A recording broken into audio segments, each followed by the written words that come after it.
The Indiana Fever weren't supposed to be here. 6 players down, written off by every analyst on ESPN, dismissed by oddsmakers, and quietly disrespected even by the 2-time defending champion Las Vegas Aces, who were expecting to sweep them aside with ease. The narrative was set before tip-off. This wasn't a series, it was supposed to be a formality. Yet sports have a way of ripping scripts apart. And on the night that A'ja Wilson was crowned MVP in front of her home crowd, Indiana stepped onto the floor and flipped the entire story upside down. The Aces building was dressed for celebration. Championship banners hung like reminders of dominance, Wilson's MVP moment framed as the start of another coronation, and the crowd buzzing with the certainty of victory. To most people, the Fever were invisible, background characters in someone else's movie. But Indiana carried something no sportsbook could measure. They carried the weight of being doubted, overlooked, and counted out, and that turned into fuel. From the opening whistle, the tone was different. This wasn't a team hoping to survive. It was a team determined to shock the world, and shock it they did. The Fever didn't just hang around, they controlled the tempo, disrupted the Aces' rhythm, and walked out of Las Vegas with an 89-73 win. An upset? Absolutely. But more than that, it was a statement. This was the first semifinal victory for the franchise in nearly a decade, and it came on the biggest stage against the league's most decorated powerhouse. Kelsey Mitchell was the engine of it all. For years, she's been respected as a scorer, but rarely spotlighted as a star.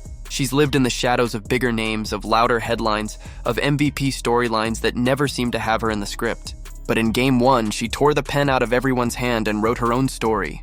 Mitchell put on a masterpiece. 34 points on 12 of 23 shooting, 4 of 6 from beyond the arc, and a perfect 6 for 6 at the line. It wasn't just efficient, it was ruthless. She scored every way imaginable, refusing to let Indiana fade into the backdrop. By the time the night was over, Mitchell had made history. No Fever player had scored that many points in a playoff game since 2012, and no one in WNBA history had ever done it in their very first semifinal appearance. She didn't just play well, she joined legends. Lauren Jackson, Cynthia Cooper, those were the names her performance echoed. And she didn't just echo them, she surpassed them. On the night A'ja Wilson raised her MVP trophy, Mitchell raised her own standard, sending a clear message. Indiana has a most valuable player too. Caitlin Clark, sidelined by injury and forced to watch, captured it best with just 2 words on social media: Kelsey, unreal. There was no need for a long explanation. That simple acknowledgement carried the weight of respect from a rookie phenom to a veteran leader who carried the team when it mattered most. But Indiana's victory wasn't built on one performance alone. It was forged in the trenches, possession by possession, by a roster that refused to crumble under the weight of injuries and expectations. Aaliyah Boston, tasked with the unenviable job of guarding Wilson, didn't erase the MVP, but she made her work for everything. Wilson still put up 16 points and 13 rebounds, but the rhythm was off. Boston forced her into uncomfortable spots, contested every look, and slowed the Aces' offense enough to break their flow. For Las Vegas, every possession felt like a grind, and that was exactly what Indiana wanted. Lexi Hull, meanwhile, became the shadow Jackie Young couldn't escape. She fought through screens, denied easy touches, and hit big threes when Indiana needed them most. Odyssey Sims turned her drives into weapons, slicing through defenders and pushing the pace, turning the Aces' trademark tempo against them. Natasha Howard brought steadiness, stacking rebounds and double-doubles, while Brianna Turner used her length to alter shots and make the paint hostile territory. Piece by piece, the Fever constructed a wall that Vegas couldn't break. The stat sheet told the story. Indiana outscored Las Vegas in the paint, 50-38. Think about that. The team missing half its roster, the team that was supposedly too undersized and undermanned, beat the champions in the very category they were supposed to dominate. That's not luck. That's defiance turned into execution.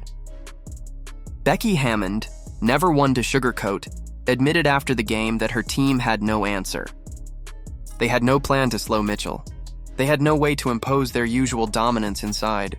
And perhaps most importantly, they had no control of the tempo. Hammond called her team's performance really poor, but even she knew it wasn't just her squad underperforming, it was Indiana taking the game by force. For the Fever, this win wasn't just about advancing in a playoff series. It was about identity. For years, the franchise has been fighting to claw back into relevance, stuck in the cycle of rebuilding and disappointment. This night changed that. This night proved that belief, resilience, and unity can outweigh the odds stacked against them. Stephanie White, the coach tasked with holding together a roster patched with injuries, said it best. "We've got to keep the main thing the main thing." Her words echoed the truth that has carried Indiana this far. It doesn't matter who is missing. It doesn't matter who doubts them. What matters is that the players in that locker room empower each other, play for each other, and believe in each other. That "we over me" philosophy wasn't just a catchphrase, it was the backbone of the upset. Now the challenge only grows. History says teams who drop Game 1 in a best-of-5 series still win nearly 30% of the time. The Aces know this. They've been here before. They won't come out flat again. Wilson will be hunting redemption, Jackie Young will be desperate to shake off Hull's shadow, and Becky Hammond will bring a new game plan built to erase every advantage Indiana found in Game 1. For the Fever, this is uncharted territory. Winning as the underdog is one story. Following it up against a wounded champion throwing everything at you, that's another level. Can Mitchell find that same rhythm under traps and doubles? Can Boston keep Wilson frustrated for a second straight night? Can Sims and Hull keep dictating the tempo? These are the questions that will define not just the next game, but Indiana's future. Because if the Fever can grab Game 2, they don't just steal momentum, they seize control of the series. They head home with a 2-0 lead, the chance to close it out in front of their fans, and the legitimacy of true contenders. That's how fast everything can shift.